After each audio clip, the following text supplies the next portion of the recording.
She's like a sickness in my brain, a vision standing by the window pane. She ripples through the blinds and leaves me in a daze. It's in the way her body moves me, the way she grabs me and intoxicates, until the signals in my mind forget to operate.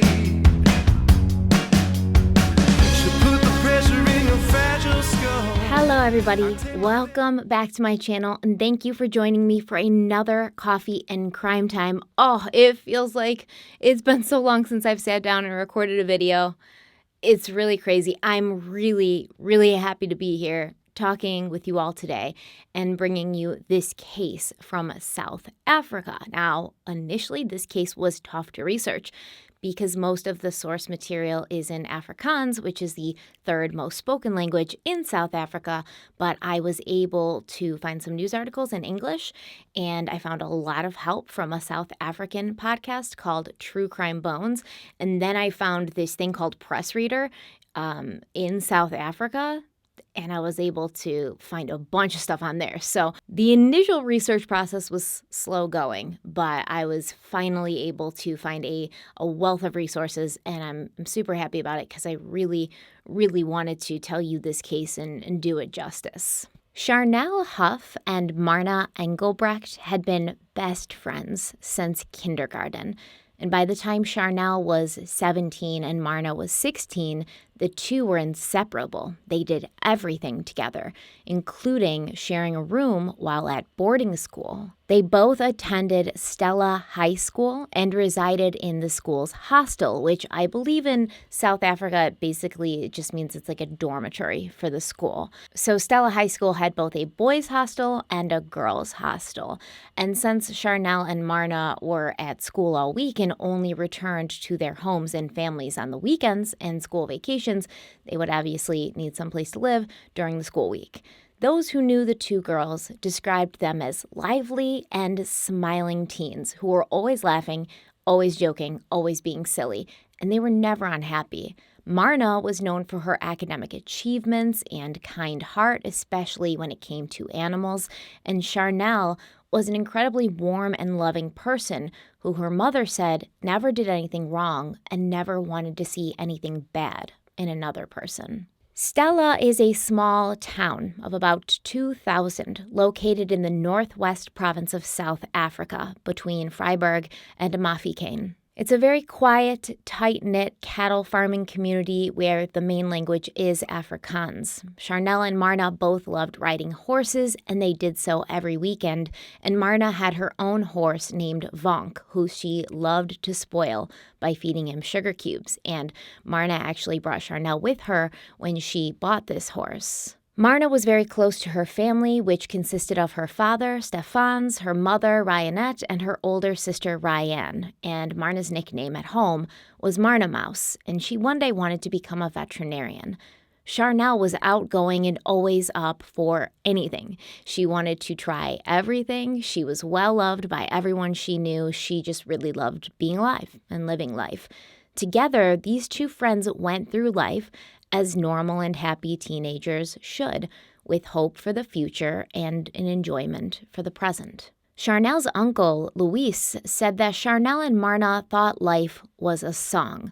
They lived by the words, quote, "Even when you're too sad to sing, at least hum the tune, but don't ever lose the tune," end quote. These two girls who had been attached at the hip since they were in diapers would also die together, the vibrant flames of their lives being snuffed out by an unlikely enemy. But before we continue, let's have a word from the sponsor of today's video. Today's video is brought to you by Glasses USA. By cutting out the middleman, GlassesUSA.com offers prescription glasses and sunglasses at up to 70% off retail prices. Anytime you see me in a pair of glasses, which is all the time because I'm blind, I can't see, they are from Glasses USA. Every single time, 100 million% of the time, without fail. That is the only place I get my glasses, and now it's the only place my family gets their glasses. With GlassesUSA.com, you can shop for all your eyewear needs online at affordable prices without leaving leaving home. GlassesUSA.com offers over 9,000 styles of eyeglasses and sunglasses, including in-house brands like Muse and Amelia E. These glasses that I have on right now are the Amelia E. Adis. They're in green, and I'm sure that you've noticed by now I have a lot of green glasses. It's my favorite color. Purple's my second favorite color. These glasses here, which make me feel like a secretary out of Mad Men, so I love it. These are the Muse times Hilary Duff Lily in tortoise. They are so cute. They are so kind of stand out. I always get comments and compliments on them when I wear them. But GlassesUSA.com also has designer brands like Ray-Ban, Gucci, Oakley, Armani, and more. Like these glasses right here. These are the Ray-Ban RX 5228s. They are in green, and then they have a tortoise shell on the side.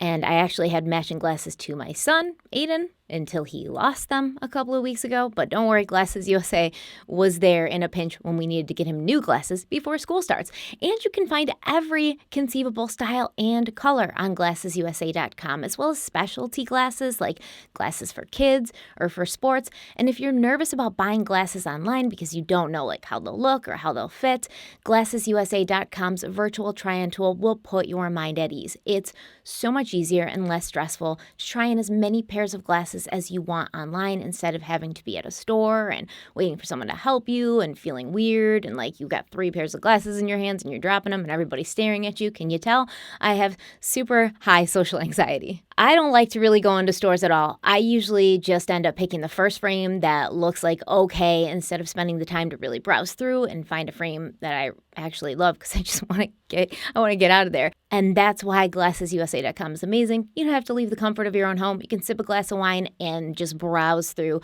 as many pairs of glasses as you want using the virtual try-on tool. You can also add any type of prescription to almost any pair of frames, including sunglasses. Like these Muse Rowan sunglasses that I have once again in green. I love these glasses. They're amazing, but I do want them in purple too because they give me just such old Hollywood vibes. I love them. GlassesUSA.com also has a free app called the Prescription Scanner, which you can use to scan your current glasses to help you figure out your prescription for your new glasses, which saves you time, money, and stress. It's so easy and it takes under 10 minutes. And then when you're done, you can immediately start picking out the glasses that you want from their site. GlassesUSA.com's lenses are the same high quality you'll find in any glasses store, and they're made in a state-of-the-art lab. And if your prescription includes bifocal or progressive lenses, not to worry, GlassesUSA.com can accommodate any type of prescription. A complete pair of eyeglasses and sunglasses starts at just $30, and free basic prescription lenses are included with every frame. They also have contact lenses, so what are you waiting for? Click the link in the description box and find your next favorite pair of glasses today. GlassesUSA.com is a risk-free shopping experience with free shipping and returns. They will give you 100% money back guarantee if you don't absolutely love your glasses within 14 days of delivery, no questions asked, and they have a 365-day product warranty. So, basically to just wrap it all up pretty easily, GlassesUSA.com is amazing. Thank you so much to Glasses USA for sponsoring this video, and let's dive back in. Okay, so in the introduction, we talked about the 2 victims of this case. 2 really happy, normal, friendly teenage girls who were just going about their lives. Now, let's talk about the perpetrator. 19-year-old Xander Bilsma was a nice guy until he wasn't.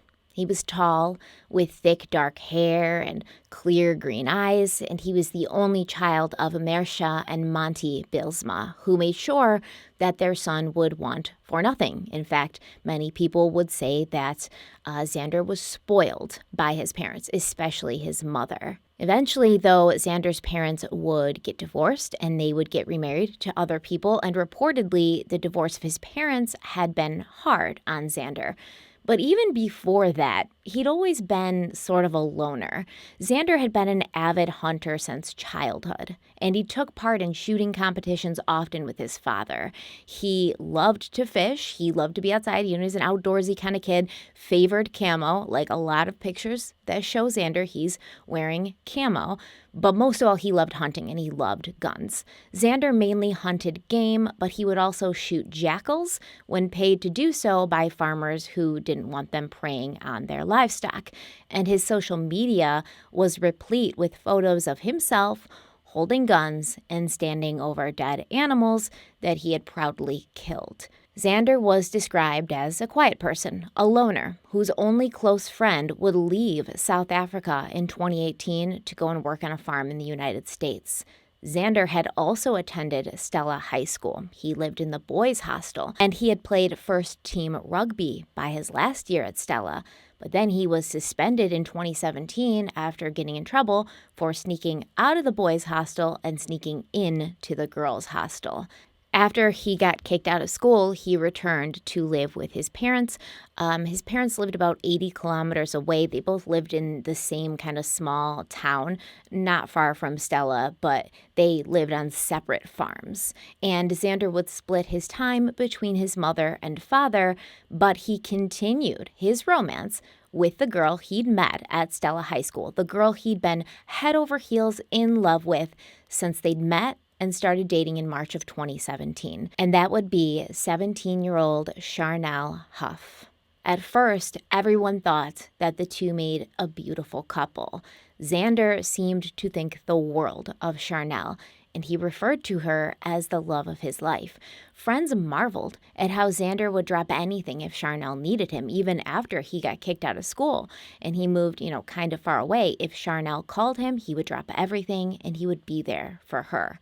And even Charnel's parents felt pleased that their daughter was in a relationship with someone who seemed to value her so highly. Charnel's father, Ronnie, said, quote, Xander was always nice when he visited us on the farm. He was always conscientious. He was well-mannered. At first, I couldn't see any flaws. When they'd visit, he'd practically worshipped Charnel.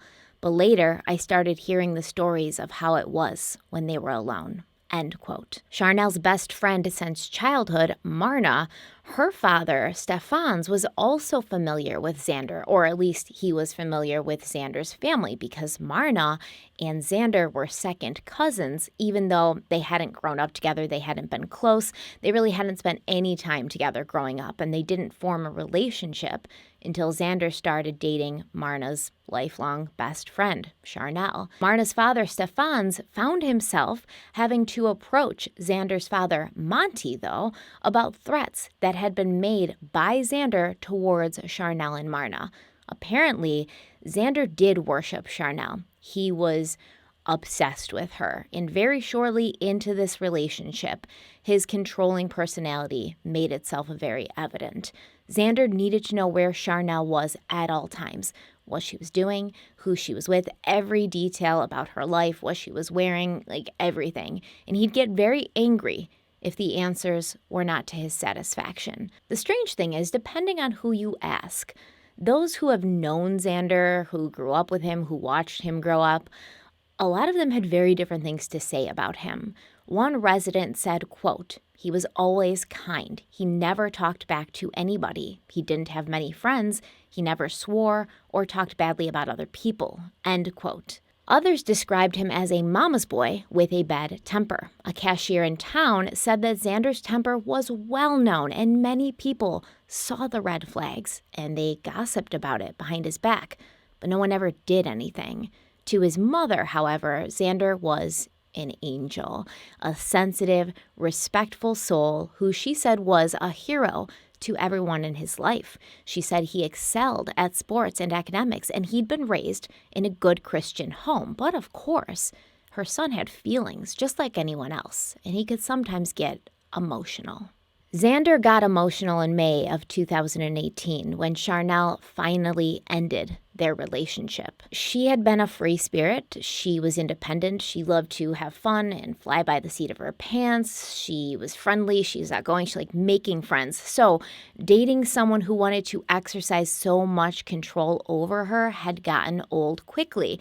And Xander was starting to scare Charnel. Now, this was not the first time Charnel had told Xander that they were through over the course of their 11-month relationship, but it was the first attempt that had been successful. The times she tried to break up previously with Xander had been followed by him driving to her parents' house and threatening Charnel. He told her that if she went through with it, if she really meant that she didn't want to be with him, she and her parents would both regret it. Each time, out of fear and to keep him calm, Charnel would agree to remain in the relationship and work on things. But then, in 2018, she met someone else, and she found the bravery to leave Xander for good. Needless to say, he did not handle the news well. Very shortly after they broke up, Xander began threatening Charnel, Marna, and Charnel's new boyfriend, who was a guy named Brandon Victor, and Brandon was also a rugby player at the school. Xander even called Brandon and tried to scare him into breaking up with Charnel, but it didn't work, and they essentially ignored him. The three of them would get these threats, they'd get these phone calls from Xander, and he would just be threatening them, like, you're going to regret this, etc., etc. They didn't take them seriously. In fact, Marna, even though she and Xander had gotten close, because they were second cousins and he was dating her best friend, she told Charnel that she'd be really pissed if Charnel went back to Xander and started dating him again. Marna was like one of the biggest advocates against Charnel getting back together with Xander, even though they were technically family. But Marna considered Charnel more family than Xander. Even if they didn't share blood, they'd grown up next to each other. They were in diapers together. They'd done everything together. So obviously Marna's going to look at Charnel as a sister, and anything that threatens her sister or her relationship with her sister, she's going to be against it. Now, it's not surprising that they didn't take his threat seriously. If you listen to the cashier, the clerk from that local store, she said everybody knew Xander had a temper and he would just fly off the handle. He had been known to hit people. So it wasn't as if this was anything new, and he'd never followed through on these threats before. But this disregard for his threats, it only added fuel to the fire of Xander's growing anger and jealousy. He told friends that he could just simply not cope with the fact that Charnel had moved on because he himself could not. On May 24th, 2018, Xander called a friend of his, a 19-year-old girl named Anastasia Weiser. So Xander and Anastasia had met in the winter of 2015 when they both attended a fishing competition. Afterwards, they'd stayed in touch through Facebook and WhatsApp because Anastasia attended a different high school, I think a public high school, and Xander was going to the Stella school. So they would keep talking over WhatsApp, which is something that I think is used a lot in South Africa, or at least it was. This wasn't that long ago, so it probably still is. But WhatsApp, if you don't know, is a way you can send messages and communicate over Wi-Fi. You don't need like an internet connection besides Wi-Fi to do it. So you don't need mobile data is what I'm saying. So they would stay in touch this way. But as time passed, they kind of grew apart. They talked less and less, and then one day communication just ceased completely between Anastasia and Xander. However, Anastasia did meet Xander's girlfriend. Charnel and Anastasia both played netball for their respective schools, and for those of you who don't know what netball is, it's kind of similar to basketball, but not really because everything's pretty much different. There's no dribbling. There's no running with the ball. I think the teams are smaller. The ball is smaller. The net's smaller. But, it's the best comparison to be made, kind of like basketball. But anyways, both girls played netball, and they met when their schools went against each other in a game. And they didn't really become friends, but because they had somebody in common, they kind of would talk through WhatsApp and Facebook and stuff. And Anastasia was obviously aware that Charnel was dating her old friend Xander. At the beginning of 2018, Charnel began to confide in Anastasia about her relationship with Xander and how bad things were getting. And then, out of the blue, probably because Xander knew that Charnel was talking to Anastasia, Xander messages Anastasia in February of 2018 after not talking to her for several months. He reached out and he restarted their communication. Now, that same month, Charnel messaged Anastasia and told her that she could no longer take the emotional abuse from Xander and she was going to end things with him, but she was scared of him. So when Anastasia got a call from Xander on May 24th, 2018, they'd already been talking again for a few months, and Xander had already been broken up with Charnel for 2 months, or Charnel broke up with him. During this phone call, Xander expressed his anger that Charnel was seeing someone else, and he confided in Anastasia that Charnel had sent half-naked pictures of herself to her new boyfriend, Brandon, while she had still been in a relationship with him, Xander.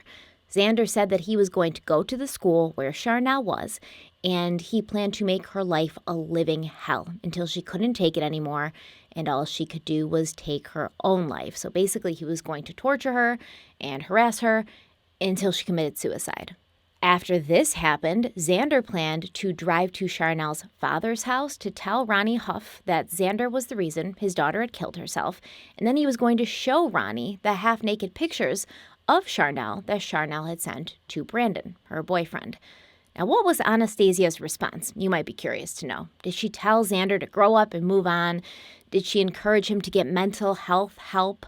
Something he clearly needed? Did she call an adult? Did she call the police? Did she even call Charnel or text her via WhatsApp and say, hey girl, just as a heads up, Xander's saying some crazy shit right now. You might want to be vigilant when it comes to him. He's off the rails. No. Anastasia did none of these things. Instead, she told Brandon that her favorite show was on and she really didn't want to miss it, and he should call her back when the show was over. And then that's it. Now, the school week ended on Friday, May 25th, 2018, and everyone in the girls' hostel went home for the weekend except for Charnel and Marna. The boys' rugby team was playing a match the next day in nearby Costa, and the girls wanted to go along to support Charnel's boyfriend, Brandon. This left them alone in the hostel with just the matron, and that's basically usually an older woman, an adult woman who lives in the hostel to make sure that no boys are sneaking in after lights out. The matron would usually lock the main doors of the hostel up every night, but this evening, she left the doors unlocked because the girls had told her that a relative was stopping by to bring them some clothes. And once that happened, they would come and get her and let her know so that the matron could lock up the hostel before bed. The matron's room was located on the ground floor, and the room Marna and Charnel shared was just up the main staircase on the second floor. So at around 10 in the evening, the matron returned to her room and fell asleep, expecting that the girls would wake her up when it was time to lock up.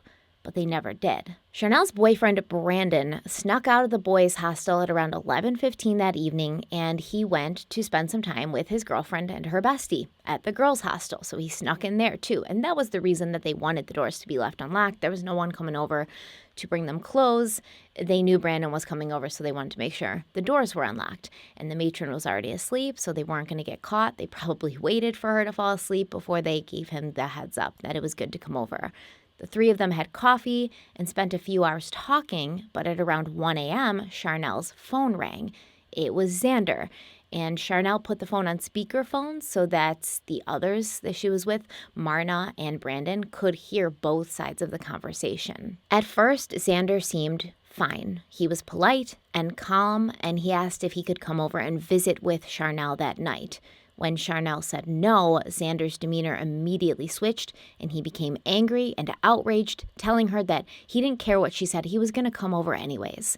Charnel begged him to stay home. She told him that the hostel doors were locked, and he wouldn't be able to even get in, which was obviously not true, but that is what she said. Xander proceeded to throw every insult in the book at the girl who he had claimed was the love of his life. He said that she was a slut and a whore, and he told her that he hoped she would be happy about what he planned to do that night before hanging up. Charnel was scared, and her boyfriend Brandon was obviously worried about her. He offered to stay the night in her room to protect her, but Charnel said, that's a bad idea. We could get in a lot of trouble. Remember, Xander himself had gotten completely kicked out of school for sneaking out of the boys' hostel and going in the girls' hostel. So if Brandon's caught there, he's going to get kicked out of school too. So Brandon then suggested that Charnel sleep in his room at the boys' hostel that night, and he would stay in her room in case Xander decided to show up. But Charnel was worried that this would still get them in trouble with the school. In all reality, looking at how this all went down, Charnel saying no to Brandon probably saved his life. Because if he had been in that room that night when Xander showed up, I think he would be gone too. Brandon left the girls shortly after, telling them he would see them in the morning on the bus that was bringing the rugby team to Costa, and as he walked back to the boys' hostel, he thought about what Xander had said. I hope you're happy about what I plan to do tonight. And Brandon was wondering, what did this mean? Did this mean that Xander was going to kill himself, or was he suggesting that he was going to kill himself, or just lying about it to make Charnel feel bad or feel guilty? make her spend time with him, make her feel sorry for him. Maybe she would take him back. Brandon didn't know, but it really bothered him. So he called Charnel as soon as he got back to his room. And she answered and reassured him that she was fine. And then Brandon went to bed after they hung up with each other. It was the last time he would ever speak to her.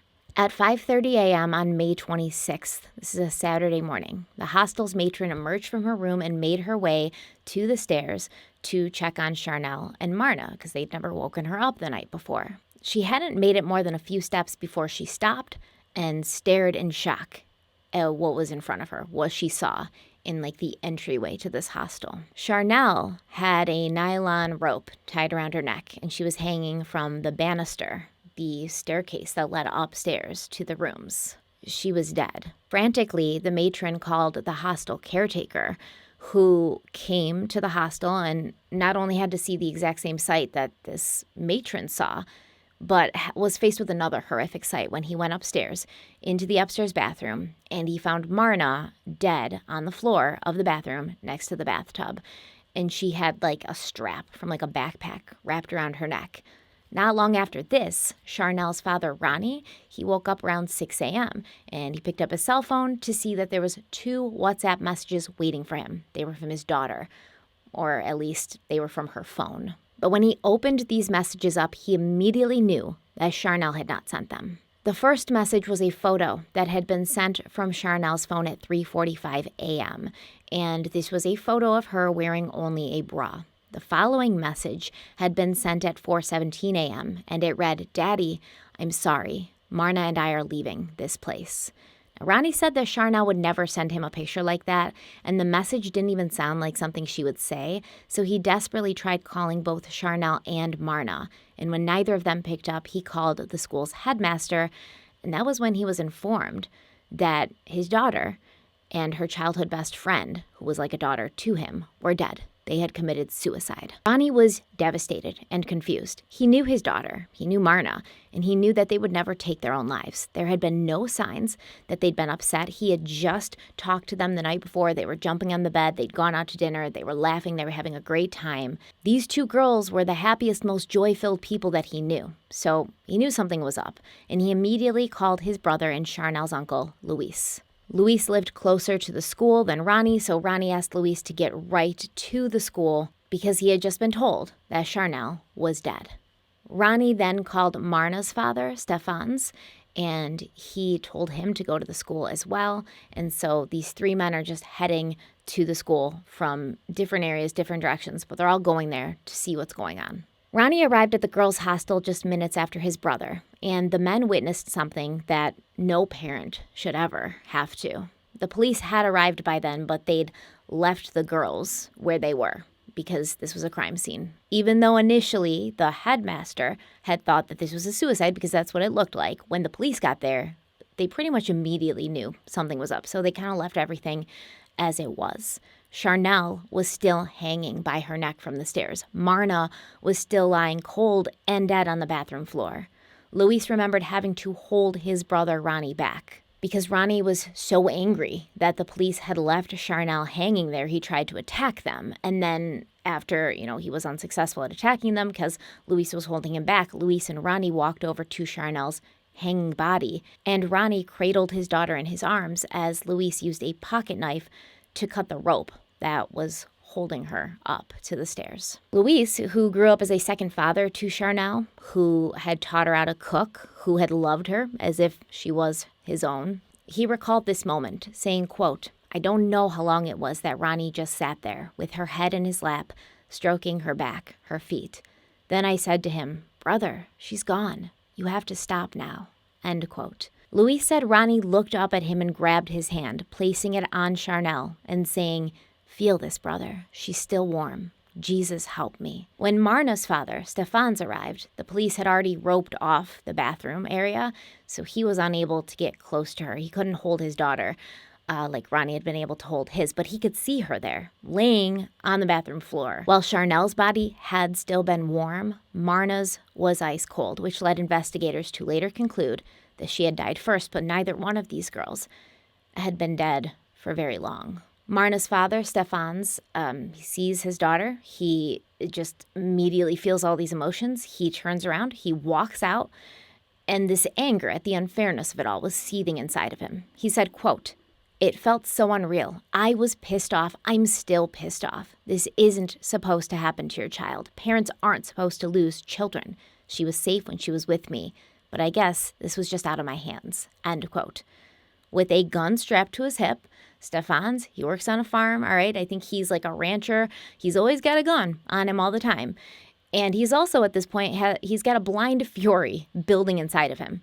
So he got into his truck and he drove straight towards the home of his daughter's second cousin, Xander Belisma, because he knew the second he saw Marna that she had not done this to herself. And there'd only been one person who'd been threatening her and her friend for months. Stefan's had already had to talk to Xander's father, Monty, about it and be like, hey, tell your kid to chill. You know, he can't be talking to the girls like this. So Stefan's knew that Xander was probably involved somehow or knew something. And like I said, although the scene had initially presented as a suicide, because that's what Xander wanted it to present as, he told his friend Anastasia that he was going to, harass his girlfriend until she took her own life. So obviously, I don't know what kind of juju powers he thinks he has, but at this point, Charnel had already moved on. She had stood her ground. She was seeing somebody else. She was happy. So I'm not sure what he thought he could do to convince her to take her own life. I don't think he ever planned to convince her to take her own life. I think he planned to kill her. And he was just going to use the whole, oh yeah, I talked her into committing suicide thing as like a cover or an alibi, even though, there's better alibis than that one. But he basically tried to make it look as if these two happy young girls had basically out of nowhere decided to take their own lives. But the police had only been at the hostel for a short time before they knew that foul play had been involved, and these girls had not killed themselves. Richard Hobson, the chairman of the school's governing board, he placed a call to a private investigator named Chris Saunders. Chris had worked as an investigator for over 12 years, and he owned his own security firm about 90 miles away in Hartswater. But Chris Saunders was known for his effective methods. He was a good investigator. He got things done quickly. So the headmaster asked the parents of the girls, is it okay if I bring him in? They said, yes, whatever, just solve this. So Chris Saunders arrives on the scene. He talks to the police a little bit. He gets there by late afternoon because he had a far drive. And then he walks in and he kind of takes it all in. By the time he got there, both of the girls' bodies had been moved and they were laid on the floor and they were covered with white sheets. So Chris kind of looked around. He talked to the people on scene. He kind of got an idea for who these girls were, what their lives were like, what had been going on. And just within a half an hour, he concluded something wasn't adding up. He knew he needed to speak with Xander Belisma immediately. So he told the cops, he was like, listen, I want to talk to this kid. He's got to come in for an interview anyways. Let me go and get him and bring him into the police station. Because what Chris Saunders wanted to do was take the opportunity from Xander's father's house to the police station to try to get some answers out of him before he, lawyered up and kind of went quiet. So Chris Saunders, he gets in his car. He drives to Xander's father's farm, which is coincidentally the same place that Marna's father, Stefan's, had headed as soon as he left the scene. So when Chris Saunders got there to Xander's father's farm, he was already walking into a tense situation and he had a tape recorder on him. And he pressed record on the tape recorder as soon as he got out of the car, and then he walked into this very tense situation, which consisted of Xander and his father, Monty, standing by the barn. Xander had apparently thrown up. He was standing next to a puddle of his own vomit. And across from them, with a gun, was Marna's father, Stefan's. And he's, accusing Xander of something. He's confronting Xander.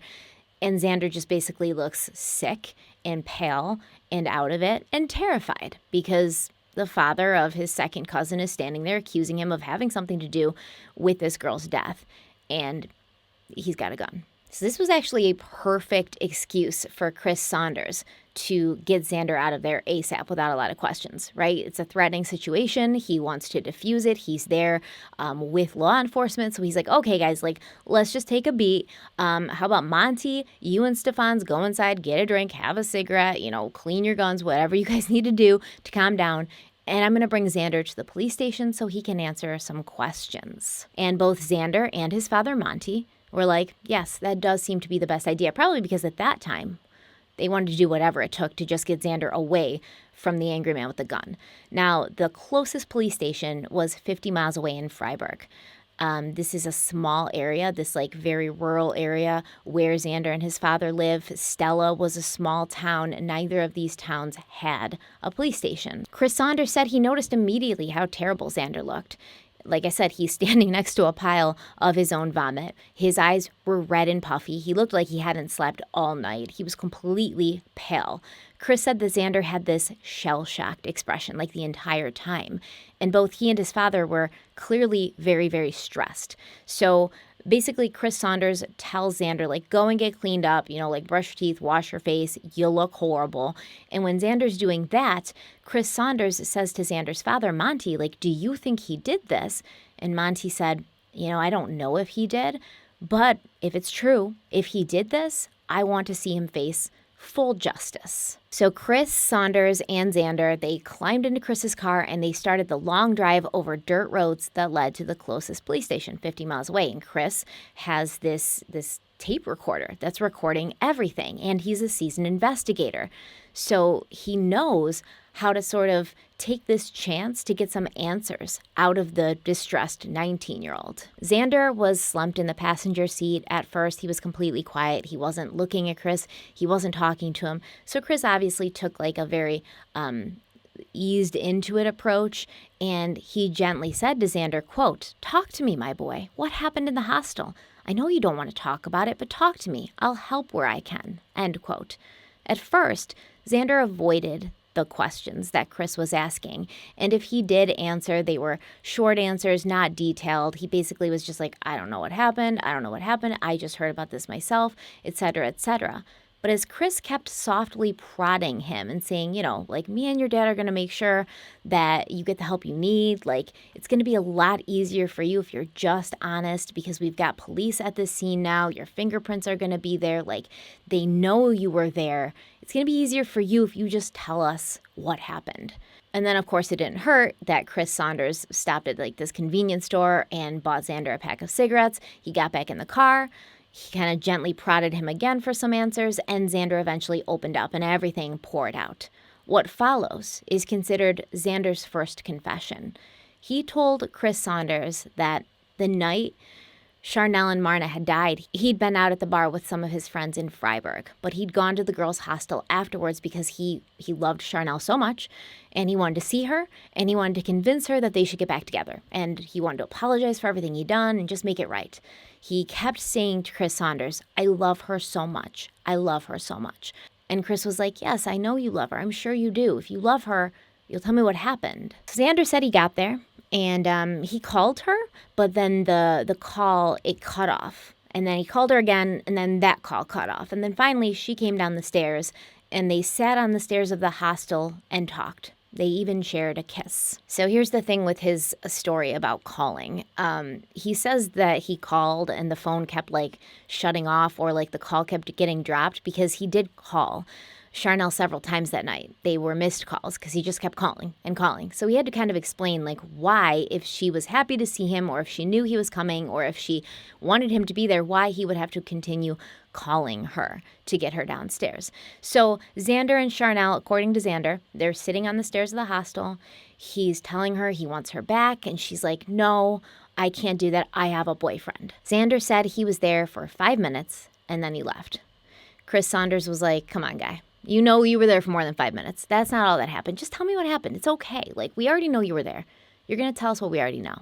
Finally, Xander told Chris Saunders what really happened. He said that he and Charnel had been talking, and they were sitting on the stairs, and she didn't want to get back together with him. So after they talked for a little while, she left. She went back to her room, at which point Xander saw Marna, Charnel's best friend and roommate, and his second cousin, walk from the girls' room to the upstairs bathroom.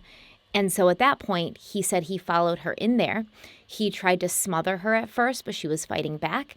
So he decided to strangle her with the strap of a handbag that he had coincidentally found underneath the stairwell in the hostel, where he and Charnel had been sitting and talking. He also found a jump rope under the stairwell that he played with in his hands while he and Charnel were talking. Now, in my opinion, those things were not there. He brought them with him because it was premeditated, because he knew he went there to kill these girls. Nobody from the girls' hostel ever came forward and said, oh yeah, that was my bag or that was my purse. He brought those things there. He didn't find them under the stairs. So now after he kills Marna, Xander takes the jump rope that he coincidentally found under the stairwell, and he goes into Charnel's room and he snuck up behind her, and then he began choking her from behind with this jump rope. At this point, Charnel had no idea that her best friend was already dead. She had no idea what was happening. Xander choked Charnel until she passed out, but he didn't know she had just passed out. He thought that she was dead. So he took the other side of the rope. He then tied it to the banister of the stairs from the second floor, and he threw Charnel's body over the stairs so that it would make it look like she'd done this to herself, like she'd hanged herself. But like I said, she was still alive. So this explains why Marna's body was so cold the next morning when she was found, and Charnel's body was still warm, because Charnel had just gone unconscious. And then Xander, her ex-boyfriend, he basically hung her while she was unconscious and still alive. So it took her a little bit longer to die.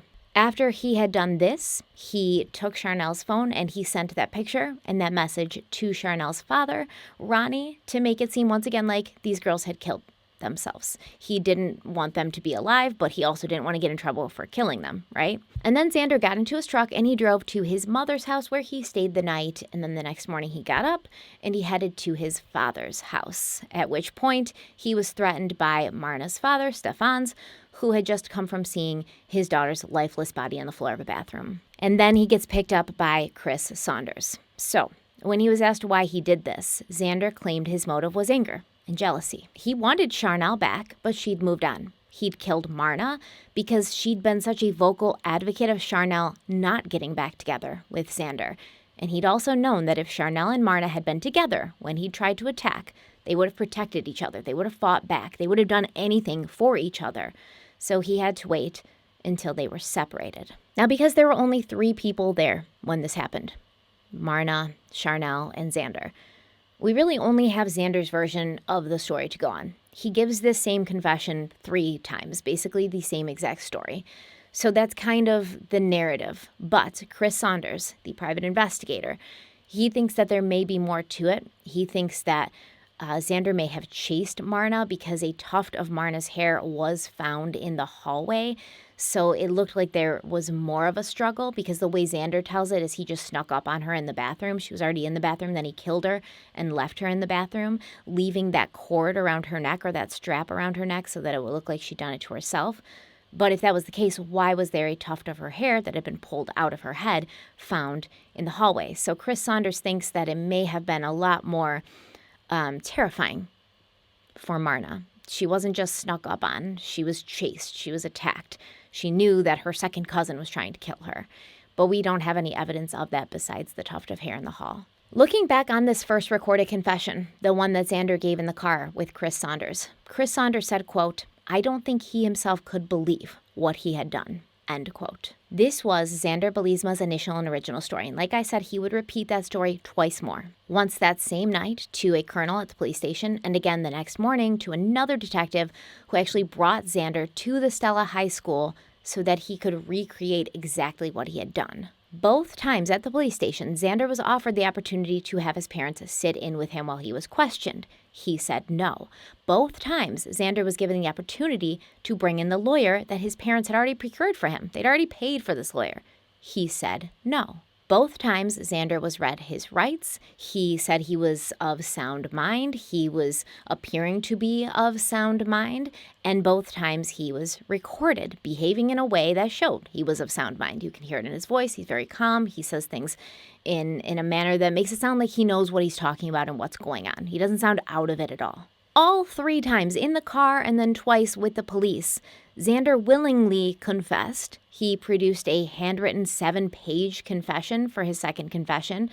Like I said, he was read his rights, and the sequence of events in all 3 stories stayed relatively the same. But when it came time for his trial, Xander would have a completely different story to tell. Now, the autopsies done on Charnel and Marna showed that neither girl had died from suicide. Both girls had bruises all over their bodies. Marna had bruises on her knees. They believe it was from kneeling on the bathroom floor, because that's the position she was found on. And both girls had blunt force trauma to their skulls. Charnel had fought desperately for her life, And like I said, she had been alive when Xander had hung her over the railing. And Marna had been strangled with the backpack strap, and this was shown by the 15-millimeter wide ligature mark found on her neck that matched that strap. Some sources I read say that both girls were manually strangled. Usually manual strangulation means that the person does it with their hands. Now, Xander did manually strangle Charnel with his hands, but it appears that he did strangle Marna with that backpack strap. He probably did both. Xander was obviously arrested, and he was taken into custody to await his trial, and initially he claimed he didn't want to apply for bail out of fear for his own safety. So there's this magazine in South Africa called You, and I actually got so much information from this magazine because they covered it a lot, and that was what I was able to find on Press Reader.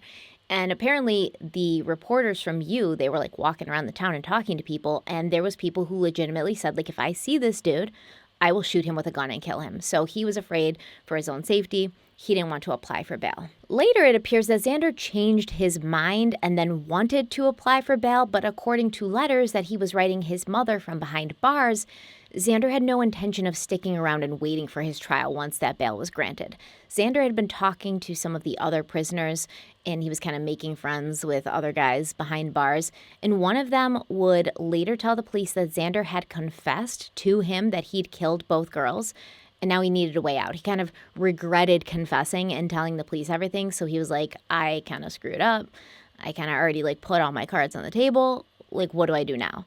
So Xander had been told by one of these guys in prison that there was a specific and special judge that he should get on his case because this judge was apparently very corrupt and could be convinced monetarily to rule in Xander's favor. Xander wrote and told his parents that if they loved him, they would find a way to bribe this judge and find a way to get all this money and bribe this judge and then make sure that Xander got bail so that he could get out and then run away. He was going to run away to Botswana, and Xander was like, don't worry, guys, when he's talking to his parents, I'll reach out to you and contact you in 5 years so you know I'm okay. So he wants them to put up everything they have for bail and then lose it when he runs away. And they have to find all this money to pay off this judge and bribe him to be on Xander's case. And these are not wealthy people, okay? So this is a boarding school, it's private boarding school. You have to pay money, but it's not just only wealthy people send their kids there. Sometimes parents who are middle class or even struggling financially will continue to sacrifice more so that they can afford to give their kid the best education. And then your stupid ass kid just does something idiotic like sneaking to the girls' hostel at night, even though he's got this promising future and you've sacrificed so much to give him this opportunity that so few have. And now he's going to just screw it up because, he's listening to little Xander over there. So they don't have this money that he's talking about. But in the end, Xander's parents would lose everything trying to get him out of prison and trying to get him out of trouble. Even though his dad said, if he did this, then I absolutely want him to face justice. But in the end, it looks like Monty Belisma didn't really mean that. Because it's his son, so I get it, but he didn't really want him to see justice because nobody who sat in that trial and listened to the testimony and what was happening would really ever doubt what had happened here. So obviously these letters that he's writing from prison, they're intercepted, not too smart of a kid. And he was denied bail because he was then considered a flight risk because he was going to run away. He literally said that in the letters. Xander was also evaluated by a psychologist who determined that although Xander was impulsive and aggressive and had experienced temperamental issues since childhood, he wasn't mentally ill. He was paranoid that other people were after him. He often saw himself as the victim and blamed other people for his problems, but that's just, a stunted growth issue. That's mentally, you haven't become an adult yet and learned to take accountability. So the psychologist said that, Xander would often be jealous without a valid reason, and he would act impulsively and with intense anger when he got jealous, but it was concluded that he was not psychotic, and he was able to think logically if he chose to do so. In the middle of his trial, Xander changed his story. He claimed that the night Charnel and Marna were killed, he had gone to see Charnel and they'd talked, but it had gone well. She hadn't told him, oh, I can't be with you, I have a boyfriend. She was like, oh, I do want to be with you. I want to get back together. However, there's this other guy, Brandon Victor, who's into me. So like, what are we going to do about that? And then Xander said, don't worry, I'll talk to him. I'll explain everything. And they both wanted to be together. Charnel and Xander had both agreed they wanted to be together. They had sex in his car, and then they kissed goodbye, and she ran back up to her hostel room, and that was last he saw her. Xander claimed that he'd confessed to killing Marna and Charnel because he'd been coerced and threatened to do so. And the police, as well as Chris Saunders, had taken advantage of the fact that Xander hadn't been in his right mind. According to Xander, after he'd left Charnel at the girls' hostel that night, he drove to his mother's house and kind of sat outside like the gates to the farm for a while, and he smoked a cigarette, and then he saw a car drive by, and then he went in and he went to bed, and then he woke up the next morning, and as he was driving to his father's house, someone who he never identified called him and told him that Charnel had killed herself. So he was upset, and when he got to his father's house, he took 10 anxiety pills. So when Xander was questioned, allegedly, according to him, he'd been under the influence of this substance. Therefore, he'd just told Chris Saunders and the police what they wanted to hear after incessant questions and hours of questioning and threats toward himself and his family from the police. So Xander's asked to explain, why did you repeat the same exact story 3 times, right? Twice the first day, once the second day. All of these interviews are recorded.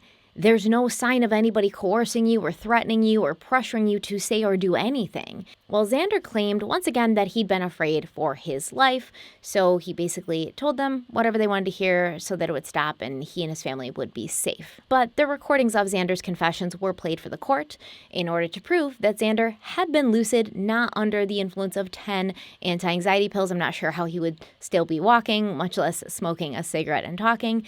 He was perfectly fine when he'd confessed. Not only that, his cell phone coordinates put him at Charnel's hostel that night for an extended period of time, a longer time than he claimed to have been there. His cell phone was at the hostel, meaning he was at the hostel, when Charnel's cell phone sent those 2 WhatsApp messages to her father at like 3:45 and 4:15 in the morning. So, basically what happened is he confessed because he was upset and he was feeling like a scared little boy and he didn't know what to do. But then after, he was like, that was a stupid thing to do. I probably shouldn't have just, told them everything. And now I have to, find a way out of this, because at the end of the day, self-preservation is going to kick in, especially for people like that. Now, in the beginning, all of these families affected by this were there for each other and supportive of each other. And that includes Xander's parents, Monty and Marcia. They would go to court with Charnel's parents and with Marna's parents, and they were all just trying to be there for each other. The girls' parents said that they didn't hold any ill will towards the parents of Xander. And Marna's father, Stefan's, said, quote, maybe I'd have found closure more easily if it had been a stranger, but I can't resent Xander's dad, Monty, end quote, their family. That would be very tough. And even Charnel's father, Ronnie, he said, why would I hate Monty and Marcia? They didn't do anything to me. They didn't do anything to my child. I don't hate them. Ronnie told Monty that he held no ill will towards him. In fact, he felt bad for him. He was like, I have closure at least. I know my child is dead. You don't have closure. You don't know what's going to happen to your son. So these are very understanding people, very understanding. I can't say that I would be so understanding. Like, I'm not going to hate you. I'm not going to call you and threaten you. I'm not going to wish ill for you, but I'm definitely not going to be hanging out and having coffee and taking shots together. We're not going to be friends ever. And remember, Xander's father, Monty, had even told Chris Saunders that if his son had truly done this horrible thing, he would want to see Xander brought to justice. But somewhere along the way, during the trial, Monty switched the script. He'd been known by everyone in the town as the nicest guy, so laid back, so easygoing. He would do anything for someone if they needed help. You would get stuck in the road, Monty would be there to help get you out. You needed some food, Monty would get it from his farm and give it to you. But Monty would go on to lose his house, his farm, everything as he scrambled to leverage his assets to keep his son out of prison. Even though he was there during the trial, as evidence came out showing exactly what Xander had done. Monty became angry and violent after this. He became bitter He started threatening people, including Chris Saunders. He even slapped one of the prosecutors, and I think he hit one of the reporters outside the courthouse.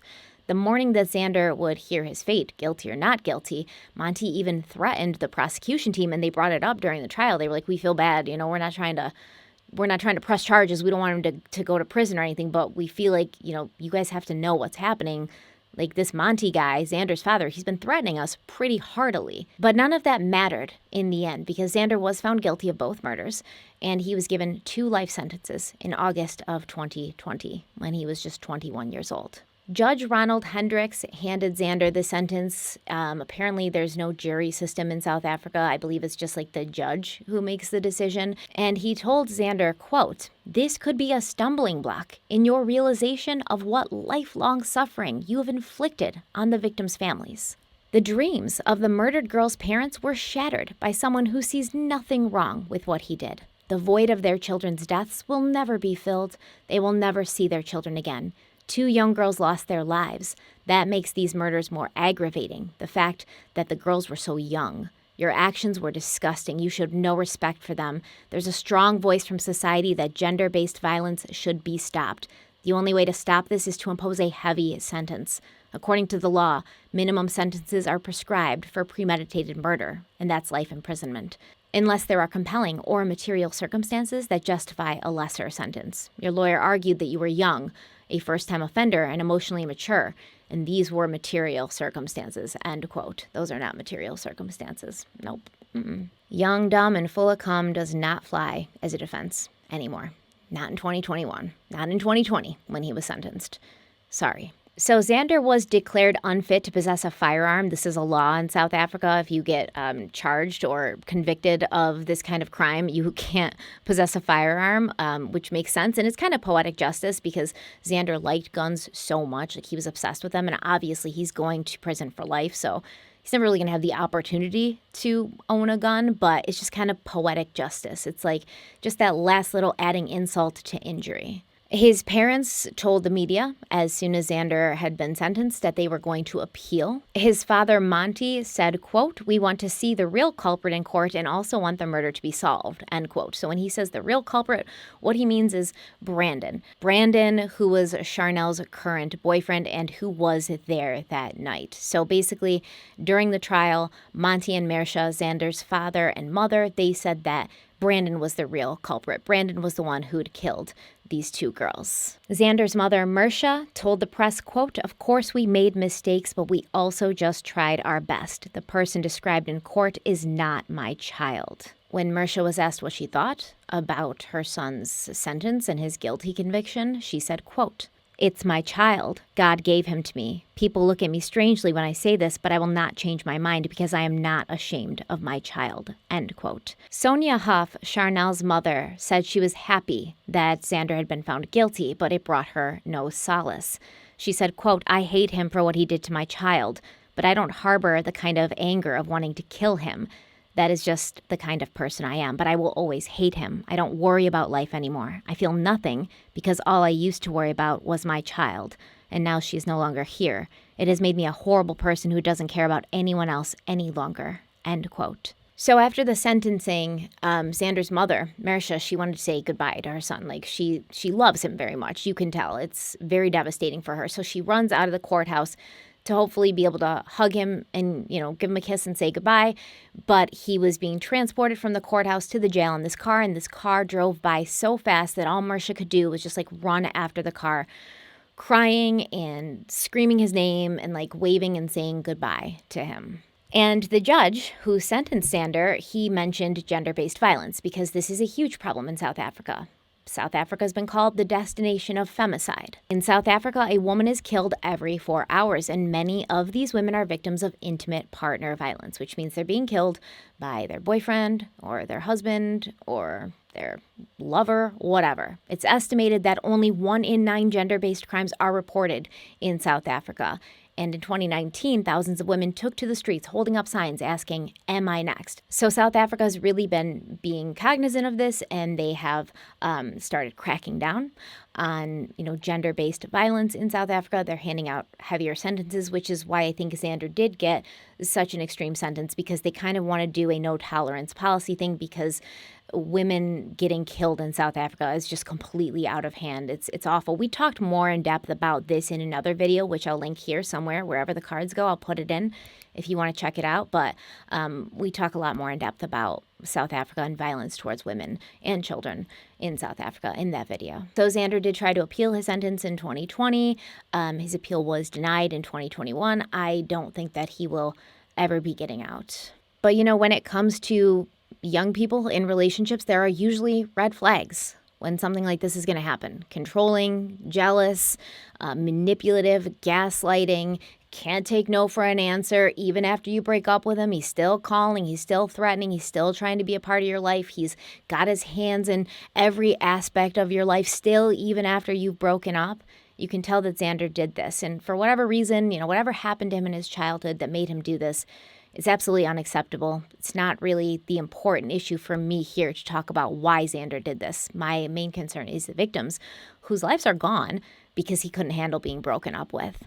And that's devastating. And these parents of these girls, they lost everything. So Charnel was the Huff's only child, their only daughter, their only child, and she's gone, so they have nothing. And Xander was his parents' only child, and so now they have nothing, and they have been completely devastated emotionally and financially by this. And Marna's parents, she has an older sister who doesn't get to see her baby sister grow up or be a bridesmaid at her wedding. It's just awful that Xander thought his desire to control and possess was actually love. And that love drove him to do this thing to Charnel, the love of his life, and Marna, his second cousin, who he had just rekindled a relationship with.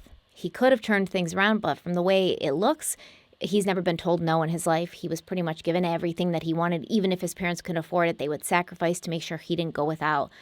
He didn't know what it meant to see adversity. He didn't know what it meant to face a hurdle and get through it. He didn't have coping skills for when he experienced disappointment or rejection. And so he snapped. But that is all for this video. Thank you guys so much for being here. Don't forget to like this video if you liked it. Don't forget to share it if you think it's worth sharing. Don't forget to subscribe if you're not subscribed already. And don't forget to follow my podcast, Crime Weekly, that I co-host with ex-police detective Derek Levasseur. We have new episodes that come out on podcast platforms every Friday, and the video comes out the following Wednesday on YouTube. Links are in the description box. Also, don't forget to check out Glasses USA. Links to my glasses are in the description box. Thank you guys so much for being here. Stay kind, stay beautiful, and I'll see you very soon. Bye.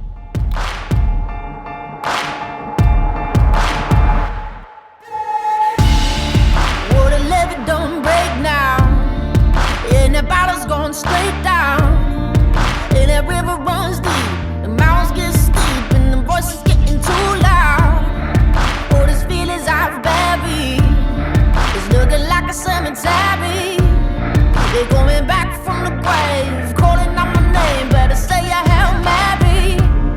Well, you don't know how deep it goes until it's getting you slowly. It's all you got to let it go.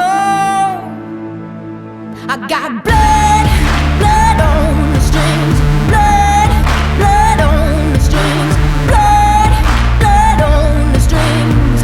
Been played so my face don't bleed. Got blood, blood on the strings, blood, blood on the strings, blood, blood on the strings.